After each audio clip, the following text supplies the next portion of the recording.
Welcome back to channel bro సంగమ. అందరూ ఎలా ఉన్నారు? ఇవాళ మనం సలార్ మూవీ రివ్యూ చేయబోతున్నాము, ఎలా ఉంది అని. సో ఫైనలీ మనము డార్లింగ్ ప్రభాస్కి ఒక మంచి బ్లాక్ బస్టర్ హిట్ పడిందని అనుకోవాలి.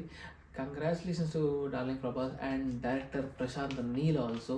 సో కేజీఎఫ్ తర్వాత ఎలా చేస్తారబ్బా, కేజీఎఫ్ ఆల్రెడీ ఒక బ్లాక్ బస్టర్ హిట్ మనకి. సో దానికి మించి ఉంటుందా, దానికి తగినట్టు ఉంటుందా అని మనము రివ్యూ చేయబోతున్నాము ఈ సినిమాలో. సో సినిమా మొత్తం ప్రభాస్, అసలు ప్రభాస్ లేనిదే ఈ సినిమా లేదు అసలు first of all. So previous two Prabhas సినిమాలు చూసుకుంటే మనకి రాధేశ్యామ్ అండ్ ఆదిపురుష్ చూసుకుంటే చాలా డిజాస్టర్స్గా అయిపోయాయి అనమాట ప్రభాస్ లుక్స్. కానీ ఈ సినిమాలో ప్రభాస్ లుక్స్ మాత్రం చాలా హైలైట్. ప్రభాస్ బాడీ తగ్గట్టు అసలు లుక్స్ డిజైన్ చేశారు, తన కాస్ట్యూమ్ డిజైన్ చేశారు, హెయిర్ స్టైల్ కానీ మొత్తం ఫ్యాన్స్కి అయితే రచ్చే ప్రభాస్ సినిమా ఇది. సో ఫస్ట్ సీన్ నుంచి చూసుకుంటే మనకి ఫస్ట్లో పిల్లలు కనిపిస్తారు. పిల్లల దగ్గర నుంచి అబ్బా అందరూ యాక్టింగ్ ఇరగదీసేశారనమాట సినిమాలో. సో ప్రభాస్ ఇంట్రడక్షన్ కూడా ఒక డిఫరెంట్ వేలో తీశారనమాట. ఒక ఆబ్జెక్ట్ని తీసుకొని కంపేర్ చేసుకొని ఎలివేషన్స్. సో ప్రభాస్ని ఇంట్రడక్షన్ కూడా చాలా బాగా చూపించారు. ఇంట్రడక్షన్ వేరే లెవెల్ ఉంది. సినిమా పాజిటివ్స్ గురించి మాట్లాడుకుంటే మనకి first of all cinema background music అయితే, బీజిఎమ్స్ అయితే హైలైట్. అంటే ఎక్కడంటే అక్కడ బీజిఎం వేసుకుంటూ వెళ్ళలేదు అసలు సినిమాలో. ఎక్కడ రిక్వైర్డో అక్కడ మాత్రం బీజిఎం వేశాడు. అది కూడా అసలు గూస్ బంప్స్ వచ్చేస్తాయి అనమాట ఆ బీజిఎమ్స్ వింటేనే అసలు. సో సినిమా అంతా మనం చూసుకుంటే మొత్తం ఫ్రెండ్షిప్ గురించే ఉంటుంది. ప్రభాస్ అండ్ పృథ్వీరాజ్ గురించి ఫ్రెండ్షిప్ గురించి ఉంటుంది అనమాట సినిమాలో. సో ఇంటర్వెల్ బ్యాంగ్ మాత్రం హైలైట్ సినిమాలో. అసలు ఇంటర్వెల్ అప్పుడే అయిపోయింది అయినా ఫస్ట్ హాఫ్ అని అనిపించేంత రేంజ్లో. అంటే ఫస్ట్ హాఫ్ అసలు ఏమి 1% కూడా మనకు బోర్ పడదు అనమాట. సో సూపర్గా ఉంది. సో ఇంట్రడక్షన్ నుంచి ఫస్ట్ హాఫ్ అయ్యేంత వరకు మొత్తం మనకి హ్యాపీ జాలీగా సాగిపోతుంది మూవీ. ఫర్ ఫ్యాన్స్ మాత్రం రచ్చ చేశారనమాట మొత్తం. అసలు గోల సినిమా థియేటర్లో అంతా.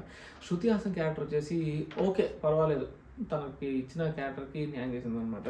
సో సెకండ్ హాఫ్ స్టార్ట్ అవ్వగానే మనకి ఇంటర్వెల్ బ్యాంగ్లో ఈ కాన్సార్ సిటీ అనేది మనకి తెలుస్తుంది అనమాట. సెకండ్ హాఫ్ అంటే కాన్సార్ సిటీ, దాని హిస్టరీ, దానికి ఉండే వేరే ఏమంటారు ట్రైబ్స్ అంటారా ఏమంటారో మనకు తెలియదు దాన్ని. సో దాని గురించి అన్నింటినీ చెప్తుంటారు అనమాట దీంట్లో సెకండ్ హాఫ్లో. సో అది మనకి కొంచెం అర్థం చేసుకోవడానికి టైం పడుతుంది అనమాట. సో ఇవన్నీ కొంచెం కన్ఫ్యూజన్ క్రియేట్ చేసే ఎలిమెంట్స్. ఈ కాన్సార్ సిటీ గురించి, హిస్టరీ గురించి మనం తెలుసుకోవడంలో చాలా మనం గుర్తుపెట్టుకోవాల్సి వస్తుంది. అదేదో మనం ఎగ్జామ్ రాస్తున్నాము అనేలాగా గుర్తుపెట్టుకోవాల్సి వస్తుంది. సో ఇక్కడ మనకి కొంచెం ల్యాగ్ అనిపిస్తుంది అనమాట. కొంచెం బోరింగ్ ఫీల్ అవుతాం ఇక్కడ.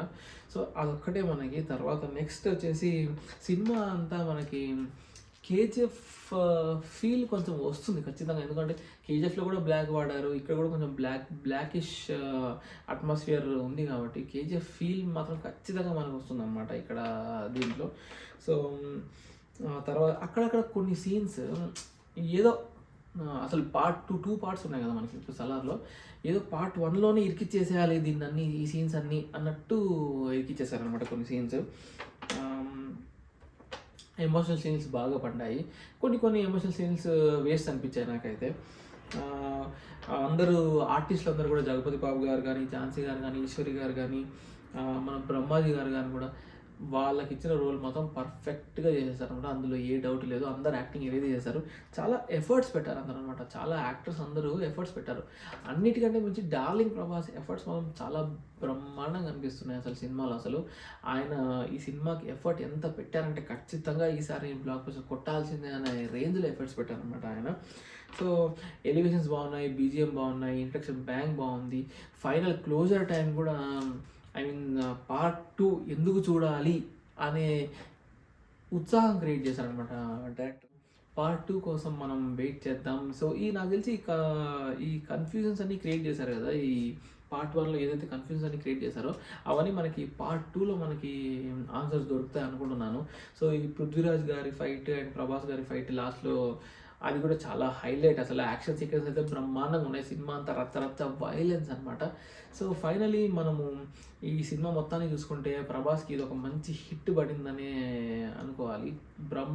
మామూలు హిట్ కాదు, బ్లాక్ బస్టర్ హిట్. అసలు కేజీఎఫ్ అనేది ఎలా చెప్పాలంటే కేజీఎఫ్ అనేది చాలా చిన్నది. ఈ కాన్సార్ సిటీ అనేది ఉంది కదా, అబ్బా ఓరి నాయన అసలు చాలా కాంప్లెక్స్ అనుకోండి అసలు సినిమాలో. ఆ కాంప్లెక్సిటీలో కూడా మనకు అర్థం చేపించాలి అనే డైరెక్టర్ చాలా కష్టపడ్డాడు.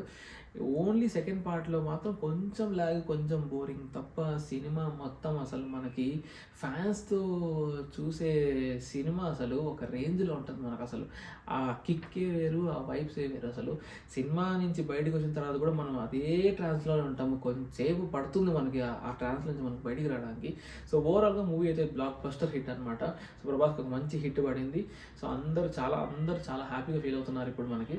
సో మనం ఇచ్చే రేటింగ్ ఈ సినిమాకి మనము 3.5 to 4, 3.5 to 4 ఖచ్చితంగా హిట్ నుంచి సూపర్ హిట్ బ్లాక్ బస్టర్ రేంజ్లో ఉందన్నమాట సినిమా. సో ఇది మన review. Thank you for watching. ఈ వీడియో నచ్చినట్టయితే లైక్ చేయండి, సబ్స్క్రైబ్ చేయండి, అండ్ మీ ఫ్రెండ్స్కి కూడా షేర్ చేయండి. ప్రభాస్ ఫ్యాన్స్ అందరికీ షేర్ చేసేయండి. ఇది ఒక మంచి ఫీస్ట్ అనమాట. Thank you so much for watching the video. Until then see in the next video. Bye.